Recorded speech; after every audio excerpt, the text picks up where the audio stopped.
Ron and Annie and the Car Doctor. You're looking at the underside of a 2000 Ford van.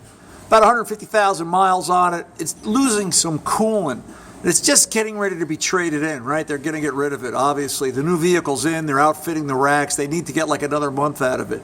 You notice the little drop of coolant right there at the end of my finger? Right there, okay? It's also up here on the frame rail.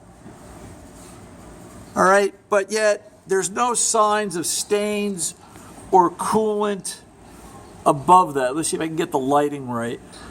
Let me hang on one second.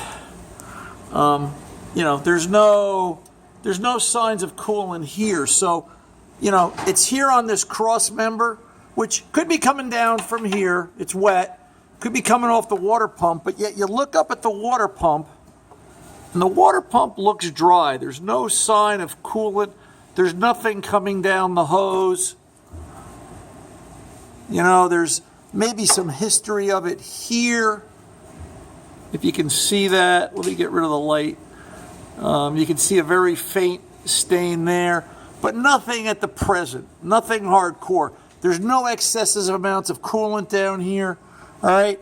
I'm suspicious of back here. For coolant to be back here between the trans and the engine, this is a sign of, you know, coolant's not going to come down out of the water pump from up there, run down. You know, it's not logical. It would be, you know, why isn't it wet here along the oil pan rail? Why aren't the heads of these bolts all covered? I think we're dealing with a vehicle with higher mileage that's on its way out the door. And frankly, you know, we're looking for something on a temporary measure, even though what I'm going to tell you isn't temporary, it's a permanent fix. But I think what we're dealing with back here, and I wiped it away with my finger before, I think what we're dealing with is either a porous block or a core plug, a freeze-out plug leaking between the trans and the engine. And the only way we would know for sure is to take it apart, and the customer obviously doesn't want to do that. You can still see the green. It's right there. The customer doesn't want to do that because of the expense involved, and the vehicle's on its way out the door. Hang on, let me get the lift. So what we're going to do is we're going to pour a bottle of K-Seal in this. K-Seal is a really great cooling system sealer. We've been using it for a very long time here in the shop now. You see it sitting over there on the bench. Let me just get this on the ground.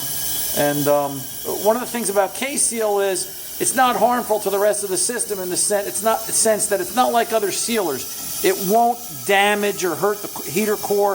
It won't clog anything. It'll fix the leak by its design, by its technology, and work really well. And it's real simple to do. We're just going to take it, okay, like the bottle says. It's pour and go. We're going to, shake it up, okay. We're going to pour it into the overflow bottle. All right, and run it. Obviously, the directions on the back work. Just follow the directions on the back to make it work, and you'll be fine. That's about it. Just a quick tip. Here it is. And by the way, this is a 19-year-old Ford van, so it did its job. They're just trying to get a little bit longer life out of it. And frankly, they'll put some K-Seal in it. It'll be a good long repair.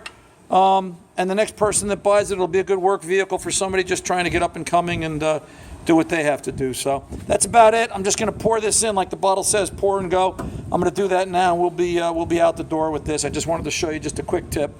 I'm Ron and Annie and the Car Doctor. There's more information about this at kseal.com. I'll see you on radio.